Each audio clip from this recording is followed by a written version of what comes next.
وأفضل الصلاة وأتم التسليم على سيدنا رسول الله وعلى آله وصحبه وسلم أجمعين. Welcome back, everyone. I hope everyone had a wonderful end of Ramadan.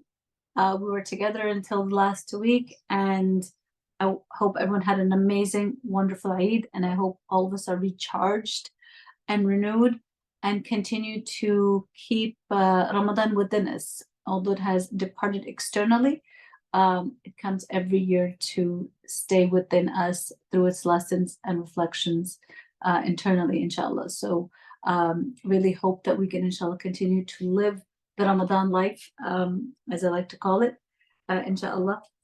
And that's how you really enjoy the rest of the year and are filled with anticipation for its return, inshallah. Okay, so let's turn to verse 22, which is where we are at in Blissfully Blessed, Tafsir Surah Ibrahim, verse 22. بعد أعوذ بالله من الشيطان الرجيم بسم الله الرحمن الرحيم. I think I didn't do the dua at the beginning, so I'll just do it in case I missed that. بسم الله الرحمن الرحيم الحمد لله رب العالمين وأفضل الصلاة وأتم التسليم على سيدنا رسول الله وعلى آله وصحبه وسلم أجمعين. Tafsir Surah Ibrahim, verse 22. And قال, said الشيطان, the shaitan. So by the way, this is the infamous speech of shaitan recorded in the Quran.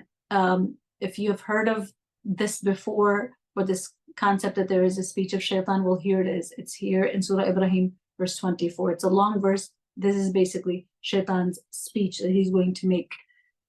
And qala, he said, shaitan, the shaitan said, lamma, when, qudiya, decreed, implying after, is decreed what? Al-amru, the matter, the affair. Yani, the people of hell have entered hellfire, the people of Jannah have entered Jannah, alhamdulillah. And now here, of course, shaitan is addressing his fellow inhabitants of the hellfire, because the matter has been decided. People have already entered their respective destinations. So the speech actually takes place in the hellfire. قُضِيَ الْأَمْرُ, قُضِيَ, again decreed or decided. Al-amru, the matter, referring to the entry of the two groups into their respective destinations. What does his speech begin with? Inna, indeed, surely, certainly, truly. Allah wa'adakum, promised you, wa'ada, he promised you all, wa'ad al-haq, wa'ad, promise, al-haq, the truth, the promise of truth. Indeed, Allah promised you the promise of truth. And wa'adtukum, I also promised you, فَأَخْلَفْتُكُمْ, so I went back on my promise. You know, khalaf is like, amam is the front and khalaf is behind, right? So behind, going back, the concept of فَأَخْلَفَ is to go back, to rescind, to retreat from, to go back on. That's probably the best way to understand. فَأَخْلَفْتُكُمْ, so I went back on my promise. Very candid here. And ma, not, kana, was, liya, for me, alaykum, over you, min, from, sultan, any power, any ability to force, illa, except, and that, da'awtukum, da'awtu, I called you all. That's the only thing I had on you. I called you. فَاسْتَجَبْتُمْ لِي, so فَاسْتَجَبْتُمْ, so you responded, li, to me. You respond to me positively. You listen to me. So la, don't. So don't. Talumuni, from loam, which is blame. So do not blame me. And lumu, blame, this is in Sighat al-Amr, the command form, but blame anfusakum, your own selves. Ma, not ana, I بمصرخكم, able to rescue you. Wa and ma, not antum, you all. بمصرخي, can you rescue me? Be literally with musrikhi, my rescuer, right? Inni, indeed, kafartu, so this is the same word that we see in the Quran, kafara, kafirun, kufr, but here it doesn't mean to disbelieve. There's nothing to believe or disbelieve in anymore, right? The matter has been decreed. Here it's in the linguistic meaning of rejection, denial, or disavowing, right? So disavow is actually the way it's translated here, to reject, to deny, to disavow, to disassociate. So indeed, I disassociate, I disavow, I have nothing to do, bima, be with ma, that, ashraktumuni, you made me a partner. Yani, of course, with Allah, because shirk is always when it is done against Allah subhanahu wa ta'ala, putting someone else, equating someone else alongside Allah subhanahu wa ta'ala. So I completely reject with regards to how you associated me with Allah, parenthetically understood, min qabl, from before, formerly. I completely disassociate with you having made me a partner unto Allah before this. Inna, indeed, al-zalimin, the wrongdoers, lahum, for them, adabun, a punishment, alim, painful. This is incredible. This speech is incredible that, shaitan just says it like it is. And subhanAllah, now that Ramadan is over, yes, the shayateen are let loose once again, right? The big shayateen, they're on the loose again. But alhamdulillah, the miracle of the Quran is not yet over. The shayateen have been released, Ramadan is over, but alhamdulillah, the miracle of the Quran is not yet over, and it will never be over. It is everlasting. And of its miracle is how it completely exposes the speech of shaitan, the intentions of shaitan, as well as the methodology, the tactics of the shaitan, right? So that even after he has been let loose, now that Ramadan is over, the miracle of the Quran, part of it is that it has exposed the tricks of shaitan. So after he has been let loose now, post Ramadan, we would not fall for his tricks because they are here in this speech fully exposed. And the details of the speech are truly remarkable. If you look at some of the details I was able to glean from this, number one, the timing of the speech. He gives his pathetic, he's going to give his pathetic, tragic address, tragic with regards to those who followed him, who said labbaik to him, who fastajabtum li, as he says, you responded to me, those who did that. He's going to give his pathetic and tragic address after all is lost, when there is no hope, when there is no way out. And Ibn Kathir mentions how Iblis will stand and address those who followed him in order to add depression to their depression, to add sorrow to their sorrow, to add grief to their grief. He is a true enemy, true in his enmity, complete in his enmity and disloyalty and betrayal from the first moment until the very end, which is the moment we see here. And look how he will only show his true colors after he has dragged those who followed him to the fate that he always wanted for them. Even the timing is treacherous, that he only shows his true colors when all is lost. So, when Allah says he is your enemy, who is more truthful than Allah subhanahu wa ta'ala? He doesn't have to say something more than once for its truth to increase.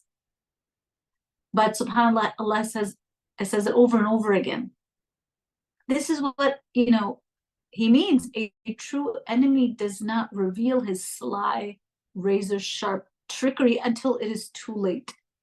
When the wound is beyond cure, when the bleeding is unstoppable and there's no antidote that could be of any avail at this point. So even the timing is true to his enmity in that it is deeply treacherous, right? After all is lost, oh yeah, here I am. Yeah, I did that. You fell for it. You shouldn't have. I mean, imagine, astaghfirullah, may Allah subhanahu wa ta'ala protect us. May we never have to imagine. May we never have to be there. Number two, how he compares his promise and Allah's promise, right? Like, look at the audacity. Look at he's truly shaitan, right? He's truly shaitan. Just saying it like it is, one promise, the promise of Allah was true, and the other, my promise, it was false. Allah kept his promise. I, being shaitan, being Iblis, I went back on my promise. The fact that it's here for us in the Quran right now, before we have died, that we're reading this right now, before that death day, we should be preparing for, so that we can celebrate it, inshallah, more than we do our birthdays, right? Before that death day, and inshallah, may it be a celebration. Don't fall for it. Don't fall for his tricks. Allah has exposed him. He has already told us that shaitan's way is a dead end. Even worse, there is no dead. There is no death to rescue one from that eternal end. That's also something that's going to increase the grief and sorrow of the people of the hellfire, is when death will be brought forth in the form of a ram and slaughtered, to emphasize and show completely without a doubt that there shall be no death after today, and that there is no rescue from the fate that the followers of shaitan will join him in, that eternal agony. And Shaykh Sadi here mentions, إِنَّ اللَّهَ وَعَدَكُمْ وَعَدَ الْحَقِّ عَلَى أَلْسِنَةِ رُسُلِهِ فَلَمْ تُطِيعُوهُ. What was the promise of truth that Allah promised the people? The promises he sent on the tongues of his messengers. But you did not obey him. You did not obey the messengers. You did not obey Allah subhanahu wa ta'ala. فَلَوْ أَطَعْتُمُوهُ لَأَدْرَكْتُمُ الْفَوْزَ الْعَظِيمِ. Had you obeyed Allah subhanahu wa ta'ala, you would have achieved an enormous success, whose enormity we cannot describe, whose happiness we cannot express. وَوَعَدْتُكُمْ الْخَيْرَ فَأَخْلَفْتُكُمْ. And I also promised you, I promised you good, of course. How does shaitan promise us good? He makes us, he beautifies things that are in fact evil. He makes them beautiful. He makes them look good. He makes them look beautiful. He associates pleasure with them. He associates reward and gratification with them. But guess what? فَأَخْلَفْتُكُمْ. But I went back on my word. لَمْ يُحْصَلْ وَلَنْ يُحْصَلْ لَكُمْ مَا مَنَيْتُكُمْ بِهِ مِنَ الْأَمَانِي الْبَاطِلَةِ. SubhanAllah, this phrase just immediately throws the image of a mirage in front of my eyes, right?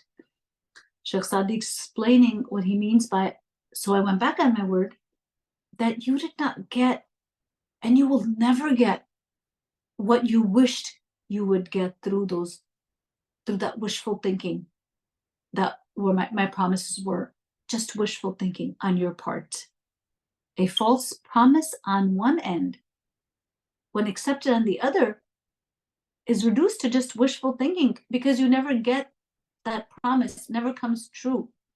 So there's no reality to it, just like that mirage, which looks so beautiful and glittering and enticing, and filled with the promise of quenching one's thirst.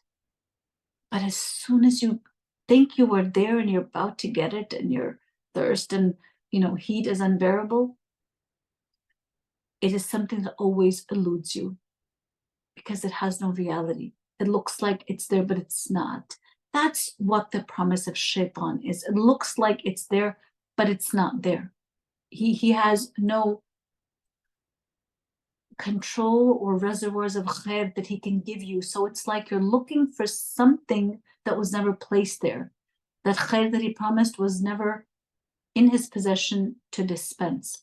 It's like this example I think I've given before. If you put your keys in the living room and look for them in the bedroom, even if you spend the rest of your life looking for them in the bedroom, you're never going to find your keys. Doesn't matter how long you look, how hard you work, how much dua you make, how sincere you are, or how foolish you are, whichever of the two. You cannot find something that has no existence in that place. Shaitan's promises of khair, of good, of pleasure, of gratification, of reward, of power, of wealth, of status, whatever it is, they have no reality. Just like he tricked our parents, Adam and Hawa alayhi salam, promised them an everlasting kingdom, he promised them eternity, right? He was promising something he didn't have the keys to. So don't fall for it. He owns nothing, not even the power to successfully entice you if you stay aware of him, if you are privy to his tactics, and we are, because Allah just told us right here, okay? And that's the next point that stands out in this speech. Shaitan is a powerless being. So what are the first two things for those of you taking notes? First of all, the timing is treacherous. Number two, the comparison of his promise against Allah's promise. And number three, Shaitan is a powerless being. Okay.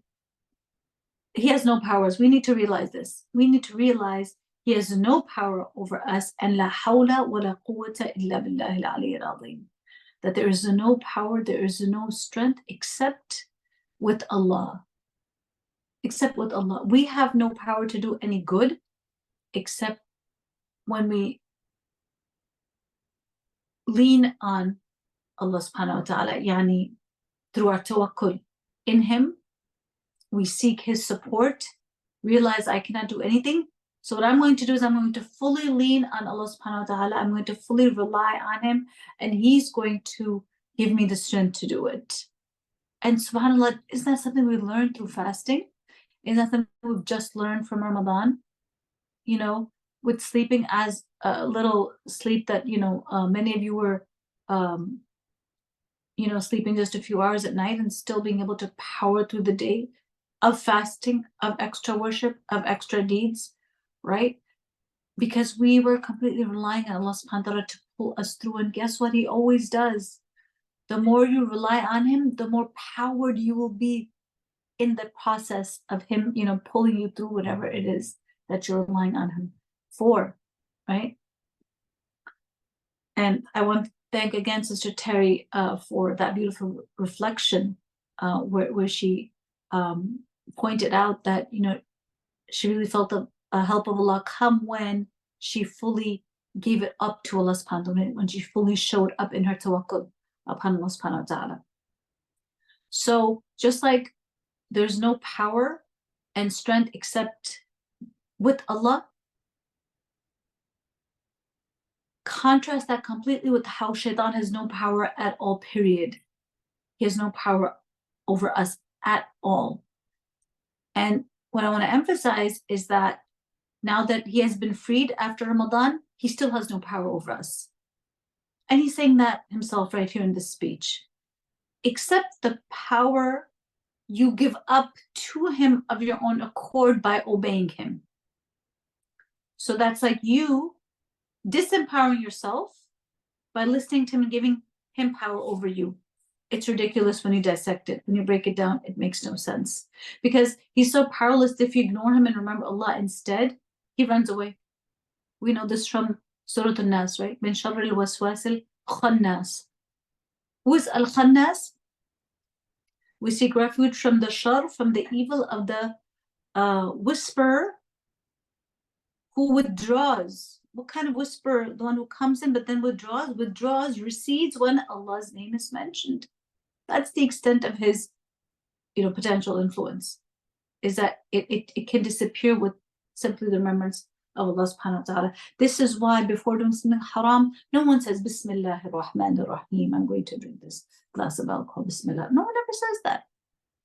Because Shaitan and what he invites to, those deeds, they become, you are unable to do them when you pronounce the name of Allah subhanahu wa ta'ala. It's not magic, it's just the name, the power, the barakah, the sanctity of the name of Allah subhanahu wa ta'ala. So even shaitan recedes. From the evil of the whisper withdraws when Allah's name is pronounced. So, how powerful is someone who has to engage in whispers? How powerful is someone who can only whisper, who can only suggest? How much power do they have? Not much. الذي يوسوس في صدور الناس, who basically just whispers these negative thoughts about other people, about situations, about your life, about your wealth is going to decrease if you give charity, and you didn't pursue your professional career, and what's going to happen if your spouse dies, and who's going to take care of you in your old age, your children are going to leave you or get married and go away, and what are you going to do if you don't pay attention to your dunya, and all these things. And of course we should have a balance, and we should prepare in a way that we're always in a situation where we are the upper hand and ability to give, and not make ourselves weak and vulnerable in a position of need and faqr. Of course we seek Allah's refuge from that, but the balance of tawakkul and securing the means as well, and then having tawakkul in Allah subhanahu wa ta'ala, and not letting these fears that are always there. Even wealthy people have these fears. Even people with thousands in their IRAs, they all have these fears, right? Of faqr, because that's what shaitan promises. This is in Surah Al-Baqarah, right? Shaitan, part of his promise or the fear that he incites is that of poverty, so that you would become bakhil, so that you would hold back, so you would not give and spend in the way of Allah subhanahu wa ta'ala. And that's one of the things that a person, after they die, the Quran tells us that the one action a person wishes they would come back to do is sadaqah, right? We have this verse in the Quran,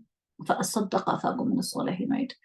And after a person is dead and they realize their state is a bad one, they will wish for life in order that they may come back and give sadaqah. And what does shaitan do? He promises faqr. This is part of his promise, his false promise, because he is powerless and he cannot promise anything that is true. He can give out false promises because he doesn't own anything, right? If someone who doesn't own anything can't promise anything that's real, right? So he throws out these illusions because that's his methodology based on false premises. So this illusion of poverty, if you give in the way of Allah subhanahu wa ta'ala.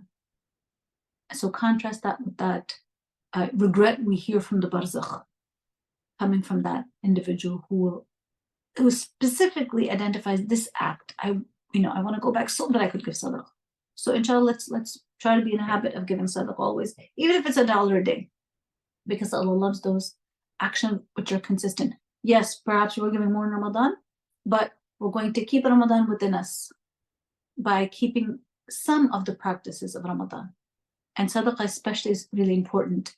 And it serves to, inshallah, not only protect us from that regret that we mentioned the person who did not give sadaqah will have in the barzakh, and also it is an active way to repel the fear of faqr, of poverty, that shaitan always tries to incite within the human being, right? وَلَا حَوْلَ وَلَا قُوَّةَ إِلَّا بِاللَّهِ. It's only by the permission of Allah that we're able to do any of these good actions that are in direct confrontation to the way shaitan wants us to behave. So that's good. It's a good thing, right? So be aware of his methodology. His methodology, the success of his methodology lies in you listening to his whispers. That's all he has, in paying mind to his whispers, in going down the negative thought pattern process. Questioning yourself, questioning your good deeds, like sadaqah, thinking negative about other people, nursing grudges, etc., right? His job is to call. Your job is to remember Allah and seek refuge in Allah subhanahu wa ta'ala. His job is to call. Your job is to not fall for it. Okay. And Shaykh Sadi, he says in this tafsir, إِلَّا أَن دَعَوْتُكُمْ فَاسْتَجَبْتُمْ لِي, right? Shaitan will say that, oh, I had no power over you, no sultan, no authority, no ability to control you, except that I called you. So you responded to me. هذا نهاية ما عندي أني دعوتكم إلى مرادي وزينته لكم فاستجبتم لي اتباعا لأهوائكم وشهواتكم. Piercing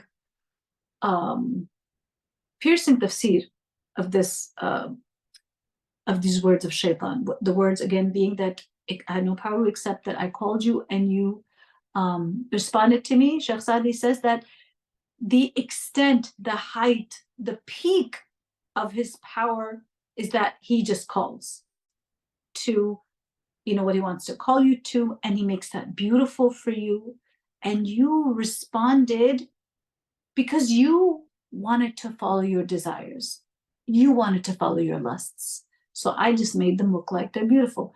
Think about zina. Zina is such a dishonorable thing. Zina is something that has so much zulm embedded in it, because especially the way it impacts the woman, although it is of course grievous for both, equally punishable on both. But the way you take advantage of a person, of their honor, of their reputation, and some of the novels that I've read would speak about the aftermath of zina, especially on the woman, especially if she bears a child. This particular novel that I read, it was a Christian setting where zina was considered extremely abominable and looked down upon. And then she goes through 3 days of labor for the child that she had legitimately conceived through the act. And she was in the house, of the man that she was then, made to marry because of that act. And the way she was treated by the members of her husband's household because of that illegitimate conception. Not only was she in unbearable physical torment on account of the labor pain, but then the kind of verbal and mental torture and torment that was imposed on her for that illegitimate conception, because she was an unwelcome daughter-in-law. And these were hurled on her, these abuses were hurled on her as she was going through that physical labor. And subhanAllah, reading that just, increased my appreciation for the prohibition of zina and the ugliness of zina, and how something so abominable and ugly and unfair to the mother, to the father as well, to the child. But then Shaitan makes it beautiful. Shaitan makes it part of freedom. This is how he beautifies things that are inherently harmful, not just for you, but even for the next generation and their chances of success at so many different levels, not just physically. Physically, they'll be born, right? But the stigma that is often attached, and then the single parent household they tend to be born into. And the stats about single parent households. I don't have to get into those details, right? So that is the reality of zina on the ground. But look how Shaitan beautifies it before it is actually enacted out. Again, he's there at the outset. He's not there in the aftermath. Just like here, Yawm al-Qiyamah, he disappears. Not disappears, but he comes out, exposes himself, his tactics, what he did, how his promises were false. He comes out in the aftermath, right? He's not there for you. He's not there to support you. He's not there to beautify anything or lighten anything for you after you're guilty of following him. But before the act, he beautifies it. And this is the case with any other sin, because that's all Shaitan calls to. And no one would go to perform sins overtly and hurriedly and earnestly and eagerly the way they are walked to with eagerness and excitement, except if they were beautified, except if there was this, a great attraction and enticement and allurement and pleasure tied to them, which there is. But realize what's going on. This is basically what's going on, right? And remember, لَيْسَ لَهُ سُلْطَانٌ عَلَى الَّذِينَ آمَنُوا وَعَلَى رَبِّهِمْ يَتَوَكَّلُونَ. Never forget this part, right? We know this from the Quran that he has no sultan upon those who believe and rely on their Lord. Rely on their Lord, right? We have no power to resist him. We have no power to, if we follow our hawa, if we follow our desires, then we will have no power to resist shaitan, because he calls to the fulfillment of our desires. We're going to want to take that path if we are following our desires, relying on our own selves, and just that self will destroy you, right? But if you remember Allah, rely on him, if you have iman and rely upon Allah subhanahu wa ta'ala, then realize he has no sultan, no power over this group. The fourth thing to note here is his attitude. Number 4, his attitude. Completely absolves himself, takes no responsibility for the Jahannami, right? For this person of Jahannam, for these people, these multitudes, these millions and millions, billions of people in Jahannam, wallahu alam what their number is. He takes no responsibility for their plight.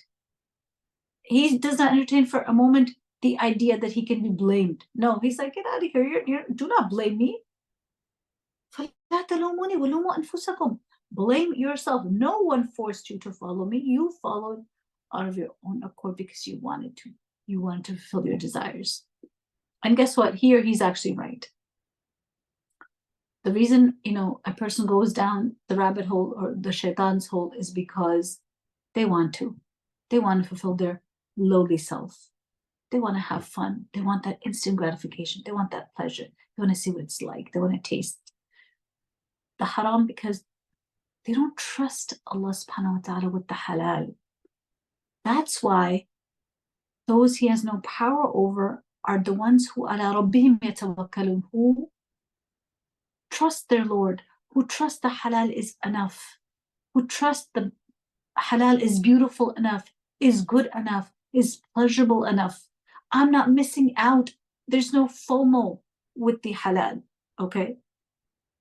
But you have to trust Allah to accept and believe, right?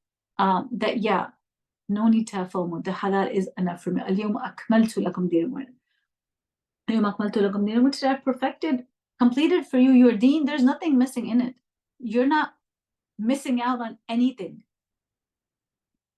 If you just stick to the halal, you don't need to go to the haram. But shaitan, of course, gives the opposite message. That he mentions in the Tafsir about this, how he absolves himself and does not for a moment allow him to be blamed for their plight. The Fahim comments on this. That is, you cannot say and prove that it was I, and shaitan, who forced you to follow the wrong way, whereas you wanted to follow the right way. It wasn't like that, okay? It wasn't like you wanted to do the right thing, okay, and I made you do the wrong thing. No. You will admit yourselves that is not the case. Yani, you wanted to do bad yourself. I did no more than I invited you to falsehood in opposition to the invitation of truth, and tempted you to vice instead of to virtue. But I had no power to force you to the wrong way if you desired to follow the right way. You had the power, the option, the free will to follow either of the two ways, right? Now I'm ready to bear the burden of the wicked invitation I extended to you, but you are not justified in any way to throw on me the burden of accepting my invitation and blaming me, for you did it of your own accord, on your own responsibility. You should therefore yourselves bear all of its consequences. Again, a brutally honest, tafsir explanation of what shaitan is basically saying, right?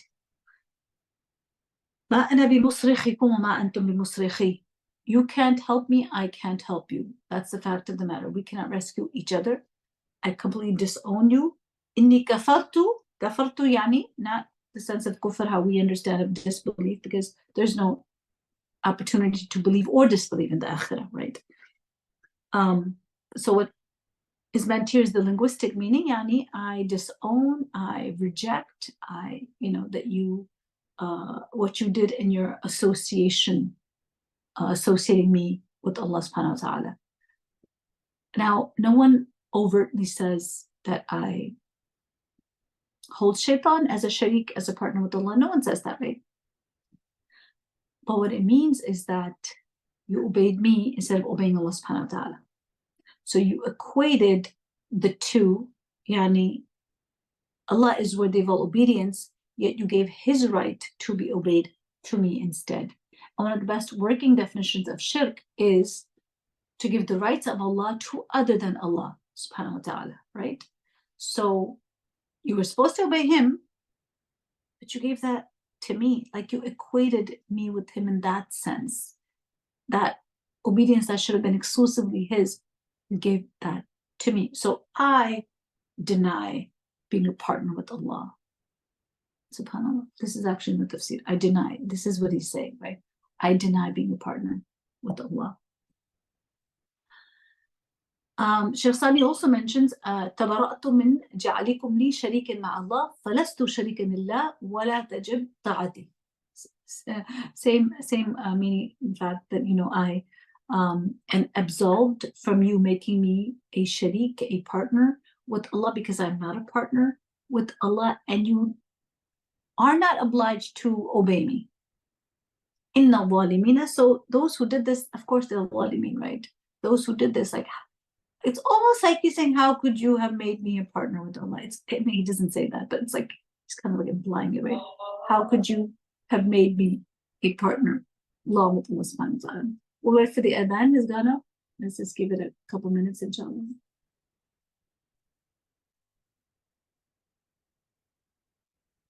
So the ending of this verse, إِنَّ الظَّالِمِينَ لَهُمْ عَذَابٌ أَلِيمٌ. Indeed, for the wrongdoers there is a painful punishment.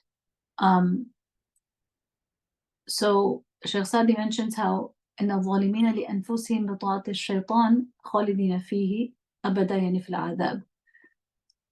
The ظالمين, the wrongdoers who did this, right? Who made shaitan, in effect, in essence, a partner with Allah subhanahu wa ta'ala, giving their obedience to him instead of to Allah subhanahu wa ta'ala. Well, this is great dhulm. This is gross misappropriation of the rights of Allah subhanahu wa ta'ala. So for them, there is, shaitan himself says, there's a painful punishment for these people. Like, subhanAllah, the Fi mentions how this is a clear proof of shirk in practice, as apart from shirk in creed. Like, no one in creed and belief says that I hold shaitan to be a sharik, to be a partner with Allah subhanahu wa ta'ala. But you are, an individual is actually doing that when they're following shaitan in practice, when people are obeying him, following him as if he was their God. So this is how a person can become guilty of associating the shaitan as a sharik, as a partner with Allah subhanahu wa ta'ala. Okay, and the last point that I wanted to extract from this speech of shaitan is acknowledgement of justified punishment. That's basically what he does in this last phrase of his, right? Indeed, for the zalimin, those who commit dhulm against themselves. And this is the greatest injustice against one's own soul, that it would make shaitan himself a partner alongside Allah subhanahu wa ta'ala. So even shaitan agreed that there can be no other logical recompense except for the one that they find themselves in. Even shaitan is agreeing to that. But yeah, of course, like, what else was going to happen, right? It's really incredible. This whole speech is incredible. Like, he's saying, of course, the zalimin would receive a painful punishment. Like, you think you would have get a nice reward for your dhulm? No. He's basically saying you had this coming. And it's no surprise to him, right?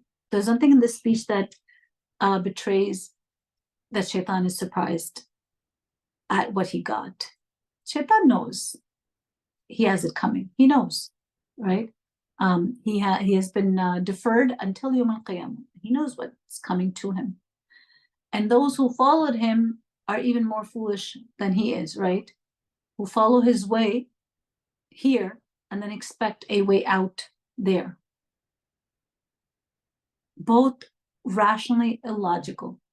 For the zalimin to have other than adabun alim, for those who are unjust, wrongdoers, followers of shaitan, obeying him instead of Allah, for them to think that they would have anything other than adabun alim, to think wishfully that they would somehow be forgiven, even though they led lives starkly different from those that the believers led, and then to think that they would have a nice reward in the hereafter anyway, it is rationally illogical and also morally unjust. It would be morally unjust, especially to the ones that the zalimin had oppressed their whole lives, right? And Allah subhanahu wa ta'ala is the upholder of justice and the dispenser of justice, as well as mercy, right? So Jahannam is actually, if Jannah is his mercy, then Jahannam is his justice to the zalimin, as well as to those oppressed ones that the zalimin had oppressed all their lives, right? Okay, now let's end it on a beautiful note with verse 23. I'm surprised how long this verse 22 took. Let's look at verse 23.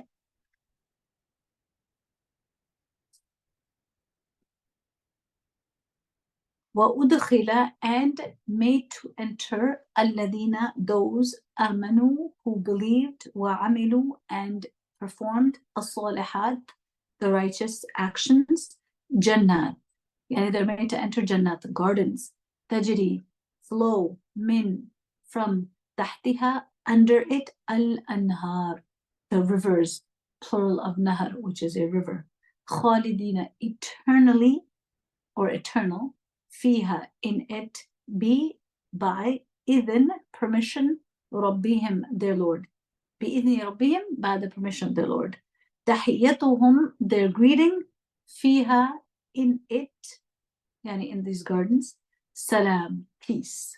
Verse 23. As for those who had believed and did good in the world, they shall be admitted to the gardens beneath which rivers flow. There, with the leave of Allah, they shall abide forever and will be greeted with peace. Subhanallah. Those who believed and did good deeds. We're just coming out of the good deed of fasting from the month of Ramadan. And there is difficulty associated with fasting, right? There is hunger, there is thirst, there is weakness, there is this gnawing feeling of, sometimes starvation in your stomach. Why does Allah make us do this? Why does he, ask us to do this? And then there's so much reward associated with it, right? And subhanAllah, this Amil Salihat, those who did good deeds, who did these deeds that Allah asked us to do, what they really underscore, what that gnawing feeling of hunger in your stomach underscores, is that there's something more important than satisfying that hunger, even with the halal. That's really what the ibadah of fasting is teaching us, that yes, you're hungry, yes, you're tired, yes, you're weak, yes, you could just eat that date right in front of you, or have a full-blown meal which is accessible to you, but wait, hold on a few hours, think about something else, think about something that is more important, that is more pressing, and that is saving yourself from the fire of hell, that is getting entry into those gardens underneath which rivers flow, so that you can become eternal, right? So that you can have that blissful life. That's really why Allah subhanahu wa ta'ala takes away our food and drink in Ramadan and any day that we're fasting after Ramadan. Some of you may be fasting Shawwal, in order to direct our attention to something more pressing, something more urgent. And the example that I love to give is, if you're really starving and God forbid a fire breaks out in your house, is anyone going to say, wait, hold on, let me make a dinner, make myself a sandwich first and then I'll leave? But let me first eat something, let me have my snack, let me finish my tea, and then I'll go out, then I'll evacuate the building or the house. No one's going to say that, because at that point that hunger doesn't matter. Saving yourself from the fire matters. That becomes more urgent, that becomes more pressing. You can satisfy your hunger later, but you'll only be able to do that if you're alive, right? So deferring our meal to sunset, just a few hours, because something else is more important, something else is more urgent. Realizing our dependence on Allah subhanahu wa ta'ala through that hunger, it's more urgent to cultivate that so that we can draw near to Him and invest in deepen our relationship with Him, so that we can remember the hunger of the Day of Judgment, a day that is 50,000 years long. And we ask Allah subhanahu wa ta'ala to make it feel like a moment of pleasure and ease for us, Yawm al-Qiyamah, where there is no khawf, there is no fear, where there is no huzn, where there is no sadness, as Allah has promised His loyal servants, right? We seek and hope and pray to be in that category. But this experience of hunger through fasting is there to draw our attention to save ourselves from that fire, which Allah distances us from any day that we fast by a distance of 70 years.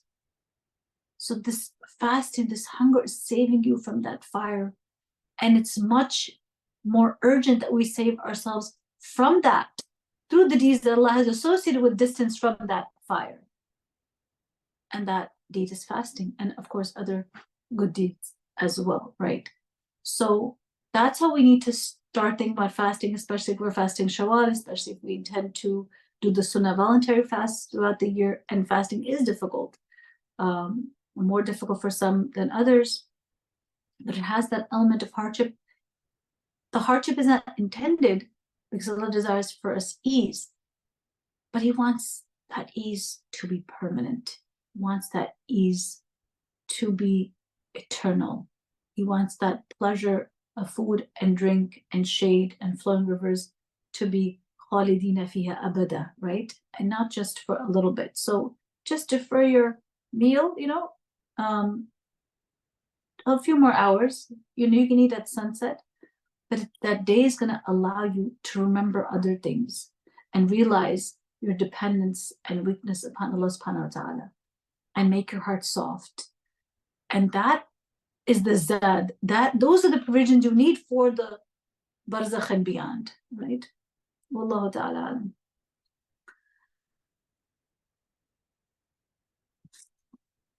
Okay, actually, we won't have time to start and finish verse 23. Actually, I didn't start. That was just introduction. So inshallah, we'll start verse 23 next week. So today, I apologize, I only did one verse. May Allah subhanahu wa ta'ala accept it. May it be beneficial. May we really savor the tadabbur with the Quran, and really try to get the most that we can out of it in the few moments of life that we have left.